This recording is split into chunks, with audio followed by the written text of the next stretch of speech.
குறைந்த விலை, நிறைந்த தரம். தங்கள் தேவைகள் அனைத்தும் ஒரே இடத்தில். ஜெயச்சந்திரன் டெக்ஸ்டைல்ஸ்.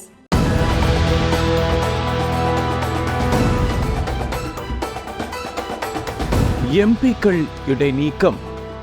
நாடாளுமன்ற வரலாற்றில் முதன்முறையாக 141 எம்பிக்கள் இடைநீக்கம்.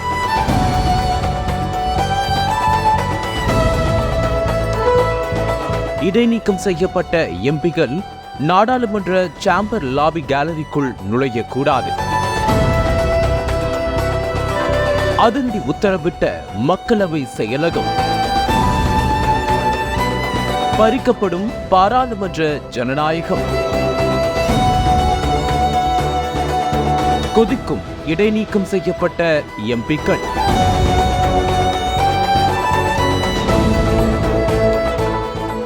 கடந்த சில நாட்களுக்கு முன்பு நாடாளுமன்ற மக்களவை நடந்து கொண்டிருக்கும் போது பார்வையாளர்கள் மாடத்தில் இருந்த 2 மர்ம நபர்கள் திடீரென எம்பிகள் அமர்ந்திருக்கும் நாடாளுமன்ற அவைக்குள் தாவி குதித்து கலர் குப்பிகளை வெடிக்க செய்தார்கள். இதனால் அதிர்ச்சியடைந்த எம்பிக்கள் அந்த மர்ம நபர்களை விரட்டி பிடித்து அவை காவலர்களிடம் ஒப்படைத்தார்கள். இந்த சம்பவம் நடந்து கொண்டிருக்கும் போதே நாடாளுமன்ற அவைக்கு வெளியிலும் 2 மர்ம நபர்கள் கலர் குப்பிகளை வெடிக்க வைக்க சிறிது நேரம் நாடாளுமன்ற வளாகம் முழுவதிலும் பெரும் பரபரப்பு ஏற்பட்டது. சம்பவத்திற்கு பிறகு நாடாளுமன்ற வளாகத்தில் அசம்பாவித சம்பவத்தில் ஈடுபட்ட 6 பேர் கைது செய்யப்பட்டு தொடர்ந்து விசாரணை நடந்து வருகிறது. இந்த நிலையில் நாடாளுமன்ற வளாகத்தில் ஏற்பட்டிருக்கும் பாதுகாப்பு குறைபாடு தொடர்பாக எதிர்க்கட்சி எம்பிகள் தொடர்ந்து ஆளுங்கட்சியான பாஜக அரசை விமர்சித்து நடந்த அசம்பாவிதம் பற்றி பிரதமரும் உள்துறை அமைச்சரும் விளக்கம் அளிக்க வேண்டும் என்று தொடர்ந்து போராடி வருகின்றனர். எதிர்க்கட்சி எம்பிக்களின்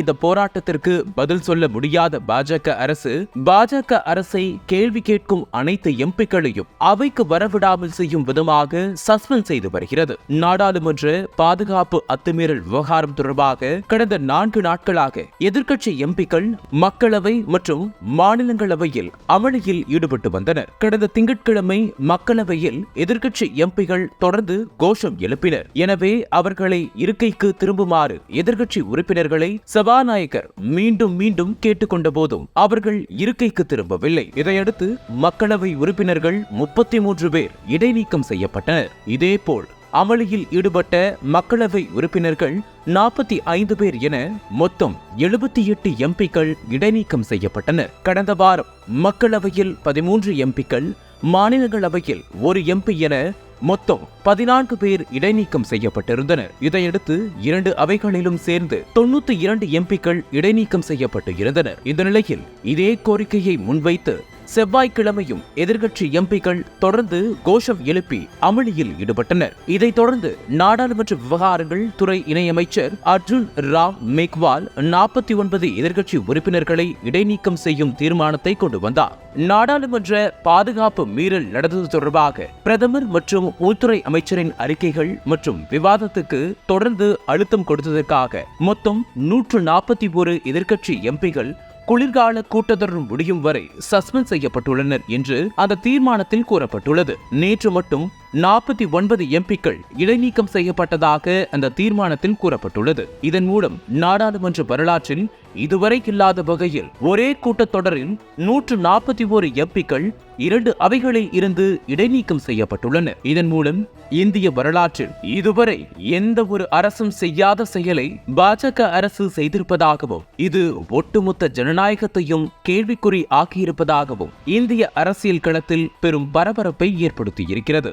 141 எம்பிக்கள் இடைநீக்கம் செய்யப்பட்டதை தொடர்ந்து பல்வேறு அரசியல் கட்சிகளும் தங்கள் கடும் கண்டனங்களை தெரிவித்து வருகின்றனர். இது தொடர்பாக கருத்து தெரிவித்துள்ள காங்கிரஸ் கட்சியின் மூத்த தலைவர் சோனியா காந்தி ஜனநாயகத்தின் கழுத்து நெரிக்கப்பட்டுள்ளதாக தனது கவலையை பதிவு செய்துள்ளார். எதிர்க்கட்சி எம்பிக்களை இடைநீக்கம் செய்தது மட்டுமல்லாமல் அவர்களின் செயல்பாட்டை முடக்கும் வகையில் அவர்களுக்கு கடுமையான கட்டுப்பாடுகளையும் விதித்துள்ளது ஒன்றிய பாஜக அரசு. அந்த கட்டுப்பாடுகள் குறித்து மக்களவை செயலகம் விரிவான அறிக்கையை வெளியிட்டுள்ளது. அதில் இடைநீக்கம் செய்யப்பட்ட எம்பிக்கள் நாடாளுமன்ற சேம்பர், லாபி, கேலரிக்குள் நுழைய முடியாது.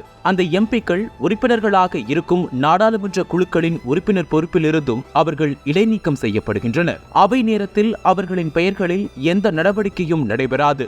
எம்பிக்கள் இடைநீக்கம் செய்யப்பட்ட காலம் வரை இந்த நிலை நடைமுறையில் இருக்கும். அவர்களால் தாக்கல் செய்யப்பட்ட எந்த நோட்டீஸுகளும் ஏற்றுக்கொள்ளப்பட மாட்டாது. அந்த காலகட்டத்தில் நடைபெறும் எந்த குழுக்களின் தேர்தல்களிலும் அவர்களால் வாக்களிக்க முடியாது என்றும், இடைநீக்கம் செய்யப்பட்ட காலத்தில் அவர்கள் தினசரி டெய்லி அலவன்ஸ் பெற அவர்களுக்கு உரிமை இல்லை.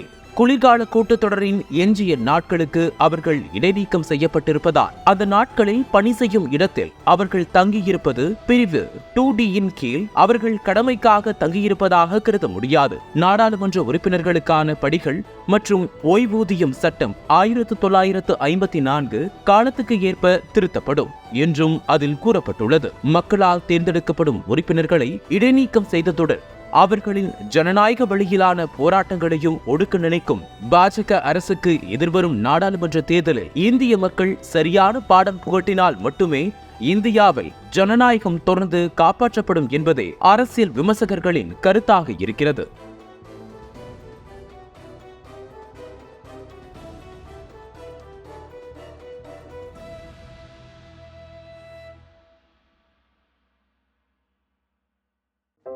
நக்கீரன் டிவிக்கு சப்ஸ்கிரைப் செய்யுங்கள்.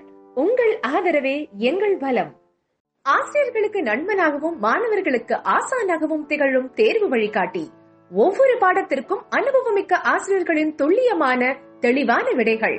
CNC இருக்கு, தேர்வு பயம் எதற்கு? இது தீரன் பப்ளிஷிங் ஹவுஸ் விற்பனை வெளியீடு.